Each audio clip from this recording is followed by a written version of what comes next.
News 18 लोकमतच्या बातमीचा एक मोठा इम्पॅक्ट पाहायला मिळतोय। महेश पाटील हे सारथीचे नवे व्यवस्थापकीय संचालक असतील। व्यवस्थापकीय संचालक नसल्यानं सारथीचं काम ठप्प झालं होतं।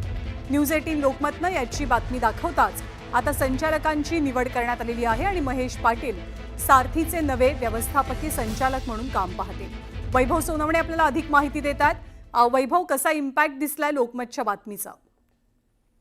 ज्ञानदा, आज सकाळी न्यूज 18 लोकमतनं आपण ही बातमी दाखवलेली होती। गेल्या 2 महिने सारथीला व्यवस्थापकीय संचालक नसल्यामुळे ज्या अधिकाऱ्यांकडे अतिरिक्त जिल्हाधिकारी दर्जाच्या अधिकाऱ्यांकडे या संदर्भात चार्ज देण्यात आलेला होता ना, आर्थिक व्यवहार करण्यासाठी मोठ्या तांत्रिक अडचणी होत्या आणि त्याचा परिणाम म्हणजे 90 कोटी रुपयांचा निधी जो आहे तो सारथीला येऊन सुद्धा जुलै महिन्यातल्या स्कॉलरशिप असतील त्या देण्यात आलेल्या आणि त्यामुळे विद्यार्थ्यांच्या शैक्षणिक नियोजनाच्या मोठ्या प्रमाणावरती होत होत्या। नव्यानं पात्र असलेल्या या विद्यार्थ्यांची यादी जी आहे ती सुद्धा प्रकाशित होऊ शकलेली नव्हती आणि त्यामुळे परदेशात जाण्याचं त्यांचं नियोजन जे आहे ते कोलमडून गेलेलं होतं। या सगळ्याची दखल घेऊन या संदर्भातली बातमी दाखवल्या मुख्यमंत्र्यांनी तातडीनं याची आणि नुकतेच 8 दिवसांपूर्वी IAS अधिकारी म्हणून मिळालेले महेश महापालिकेमध्ये उपायुक्त राहिलेले आहेत, पुण्याचे अतिरिक्त जिल्हाधिकारी राहिलेले आहेत। त्यांना सगळ्या व्यवस्थापकीय संचालकाची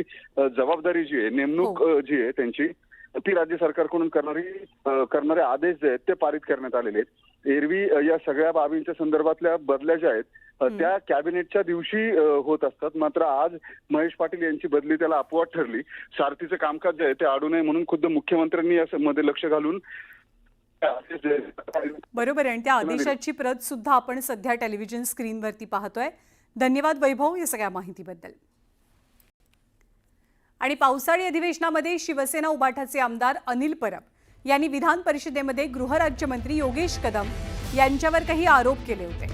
अवैध वाळू उपशाला गृहराज्यमंत्र्यांचा अभय असं अनिल परबांनी म्हटलेलं। सोबतच मुंबईत योगेश कदम यांच्या मातोश्रींच्या नावानं डान्स बार असल्याचा आरोप अनिल परबांनी केला। त्यावर आता गृहराज्यमंत्री योगेश कदम यांनी पत्रकार परिषदेतनं अनिल परबांवरती निशाणा साधलाय। सोबतच परबांच्या विरोधात विधिमंडळात हक्कभंग आणणार असल्याचंही योगेश कदम यांनी सांगितलंय।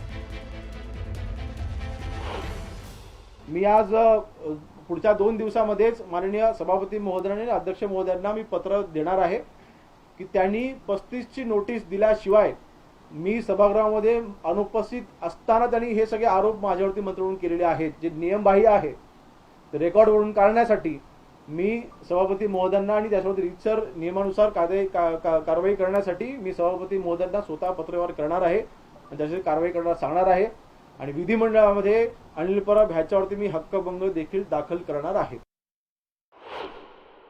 अनिल परब ह्यांचा केबलचा व्यवसाय मुंबईमध्ये आहे, मग त्या केबलच्या व्यवसायामध्ये त्यांच्यासोबत कोण कोण गुंड जोडले गेलेले आहेत ह्याची देखील माहिती आपण दिली पाहिजे।